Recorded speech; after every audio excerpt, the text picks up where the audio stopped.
नमस्कार दोस्तों। आज हम इस वीडियो में विक्रय कला यानी सेल्समैनशिप के महत्वपूर्ण प्रश्नों के बारे में जानेंगे। तो चलिए वीडियो स्टार्ट करते हैं। इसमें 151वां क्वेश्चन कह रहा है कि स्मॉल इंडस्ट्रियल एंटरप्राइजेज सेटअप करने में प्रोडक्ट डिसाइड करने के बाद आपको कौन सा अगला कदम उठाना चाहिए। जब आप प्रोडक्ट डिसाइड कर लेते हैं तो इसके बाद हमें चुने गए प्रोडक्ट की डिमांड के लिए मार्केट सर्वे करना चाहिए। इसका ऑप्शन ए सही है। प्रश्न नंबर 152 है, निम्नलिखित में से कौन सा एडवांटेज सेल्फ एम्प्लॉयड होने का नहीं है। तो इसमें से डी आंसर है, आय की गारंटी ना होना जो है सेल्फ एम्प्लॉयड होने का नहीं है। ठीक है। 153 यानी तीसरा क्वेश्चन समझ लीजिए आप। स्मॉल स्केल सेक्टर के लिए निम्न में से कौन सा फैक्टर अपॉर्चुनिटी है। तो इसका ऑप्शन बी लेस कैपिटल। चौथा क्वेश्चन है, निम्न में से कौन सा स्मॉल स्केल एंटरप्रेन्योर्स से रिलेटेड नहीं है। तो इसका ऑप्शन सी है, वे कम लोगों को नियुक्त करते हैं। ठीक है। प्रश्न नंबर 5 है, निम्न में से एक लार्ज स्केल एंटरप्राइजेज से रिलेटेड नहीं है। लार्ज, तो इसका ऑप्शन डी सही है। ऑपरेशन का उनका एरिया छोटा होता है, क्योंकि लार्ज मतलब होता है बड़ा, इसमें बड़ा एरिया होना चाहिए, लेकिन इसमें क्या कह रहा, एरिया छोटा होता है। इसका ऑप्शन जो गलत है, डी। ठीक है। छठवां क्वेश्चन कह रहा है कि नए उद्यमियों के लिए जल्दी असफलता का क्या कारण होता है, क्योंकि उन्हें असफलता क्यों मिल जाती है। तो इसका सी उत्तर है, प्रोडक्ट्स के लिए आवश्यक मार्केट का निम्न असेसमेंट, यानी कि जो प्रोडक्ट उन्होंने बना रहे हैं वो मार्केट में चल रहा है या नहीं, इसका वो सर्वे नहीं करते हैं, इसलिए उनको असफलता हो जाती है। ये सबसे महत्वपूर्ण क्वेश्चन है। 157 या 7 में कह लीजिए, सब वो very very most important question है। MSME निम्न के लिए प्रयुक्त होता है। इसका ऑप्शन बी सही है, micro small and medium enterprises, यानी MSME का फुल फॉर्म है micro small and medium enterprises. 8वां क्वेश्चन है, स्वरोजगार की दिशा में शासन किस प्रकार प्रोत्साहित कर रहा है। तो ऑप्शन इसका डी है,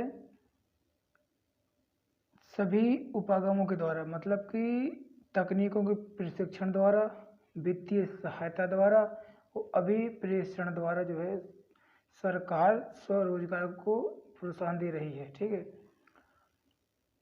ऑप्शन इसका जो है 9वां है, DIC का फुल फॉर्म क्या है। तो DIC का फुल फॉर्म होता है डिस्ट्रिक्ट इंडस्ट्रियल सेंटर, यानी जिला उद्योग केंद्र। इसका सी उत्तर सही है। SFC का फुल फॉर्म, SFC का फुल फॉर्म होता है कि स्टेट फाइनेंशियल कॉरपोरेशन, यानी राज्य वित्त निगम। ये सबसे महत्वपूर्ण क्वेश्चन है, ध्यान देती जाइएगा। अब 161वां क्वेश्चन कह रहा है, या 11 कह लीजिए, स्वर्ण जयंती ग्रामीण रोजगार योजना उन ग्रामीणों के लिए है जिनकी वार्षिक आय 20,000 से अधिक ना हो। ठीक है। इसको बी उत्तर सही है। स्वर्णिम जयंती जो ग्रामीण रोजगार योजना है उसको सिर्फ वही श्रमिक जो है लाभ उठा सकते हैं, ग्रामीण जिनकी 20,000 रुपये से आय अधिक ना हो। ठीक है। ऑप्शन 100 क्वेश्चन हमारा है 162वां, राष्ट्रीय ग्रामीण रोजगार गारंटी अधिनियम लागू हुआ था। तो ये 2 फरवरी 2006 को लागू हुआ था। ठीक है। ध्यान दे दीजिएगा, ये बहुत ही मोस्ट इम्पोर्टेंट क्वेश्चन ये सकता है। ठीक है, तो अब अगला क्वेश्चन है 163वां कि निम्न में से कौन सी संस्था औद्योगिक प्रशिक्षण से जुड़ी है। तो इसका सी उत्तर है NISIET जो है औद्योगिक प्रशिक्षण से जुड़ी है। ठीक है, ऑप्शन सी सही है इसका। 164वां क्वेश्चन कह रहा है लघु उद्योग के लिए किसी संयंत्र और मशीनरी पर खर्च की अधिकतम सीमा कितनी है। जो लघु उद्योग होते हैं तो अधिकतम सीमा 35 लाख होती है। जो लघु उद्योग होते हैं, ठीक है, उसमें हम 35 लाख खर्च कर सकते हैं बस।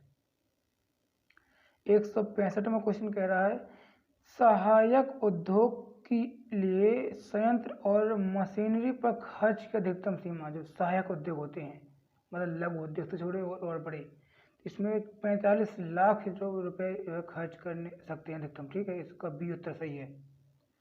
आप सभी लोग मेरी आवाज़ पे मत जाइएगा, जो मैं क्वेश्चन बता रहा हूँ इन पर ध्यान दीजिएगा। ठीक है, 166वां कह रहा है कि पिछड़े क्षेत्रों में औद्योगिक उपक्रम स्थापित करने के लिए कौन कौन सी सुविधाएं प्रदान की जाती हैं पिछड़े क्षेत्रों में। तो पहला है वित्तीय व्यवस्था की रियायतें दरें होती हैं, स्थिर पूंजी निवेश पर उत्पादन होता है। ठीक है, और वरीयता के आधार पर लाइसेंस दिलवाना, ये सभी सुविधाएं कब कहाँ होती हैं। जो पिछड़े क्षेत्रों में, जो पिछड़े हुए क्षेत्र होते हैं। ठीक है ना, इसका ऑप्शन डी सही है। 167वां क्वेश्चन कह रहा है कि निम्नलिखित में से किस विकास कार्यक्रम का उद्देश्य बीमार इकाइयों की कठिनाइयों को कम करना और लघु उद्योगों के क्षेत्र में अधिष्ठापित क्षमताओं का बेहतर उपयोग सुनिश्चित करना। इसका ऑप्शन डी सही है, बीज सीमांत धनराशि योजना। ठीक है, ये भी कोई क्वेश्चन बन सकता है। 168वां क्वेश्चन है राष्ट्रीय लघु उद्योग का गठन कब हुआ था। जो राष्ट्रीय लघु उद्योग है का गठन 1955 में हुआ था। इसका बी उत्तर सही है। ठीक है, 169वां है राज्य वित्तीय निगम ऋण की वापसी के लिए कितने समय की प्रारंभिक छूट देता है। ठीक है, तो इसका ऑप्शन है 2 वर्ष। ठीक है, इसका अब 170वां क्वेश्चन है राज्य उद्योग निदेशालय कितनी राशि की सहायता प्रदान करता है। राज्य उद्योग तो ये 5,000 से 20,000 तक की धनराशि प्रदान करता है। ठीक है, सहायता के रूप में।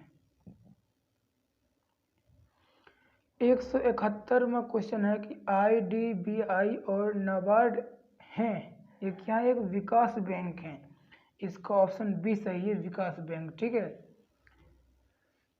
172वां है कि एक SSI यूनिट का अस्थायी रजिस्ट्रेशन निम्न द्वारा प्रदान किया जाता है। एक SSI का अस्थायी रजिस्ट्रेशन, ध्यान दीजिएगा, मोस्ट इम्पोर्टेंट क्वेश्चन बन सकता है ये। तो इसका सी उत्तर है तहसील उद्योग केंद्र। ठीक है, और 173वां है 15 अप्रैल 1980 को कितने बैंक राष्ट्रीयकृत हुए थे। इसका उत्तर है बी, 6 बैंक। ठीक है, ये भी महत्वपूर्ण क्वेश्चन बन सकता है। ठीक है, कि 15 अप्रैल 1980 को कितने बैंकों का राष्ट्रीयकरण हुआ था, 6 बैंकों का। ठीक है, 174वां क्वेश्चन, ये भी मोस्ट इम्पोर्टेंट है कि एक SSI यूनिट को स्थायी रजिस्ट्रेशन, वो अस्थायी था, वो तहसील करती थी रजिस्ट्रेशन। ठीक है, परमिशन। अब ये अस्थायी है तो ये जिला उद्योग केंद्र करेगा। ठीक है, इसका ये सही उत्तर है। अब 175वां क्वेश्चन है कि NSIC का सेवा क्षेत्र क्या है। तो इसका यह है किराया खरीद आधार पर मशीनें देना, उद्यमियों को प्रशिक्षण प्रदान करना, उत्पादन की बिक्री व्यवस्था करना, ये सभी। आज के लिए इतना ही। हम अब कल दूसरी वीडियो मिलते हैं, तब तक के लिए नमस्कार।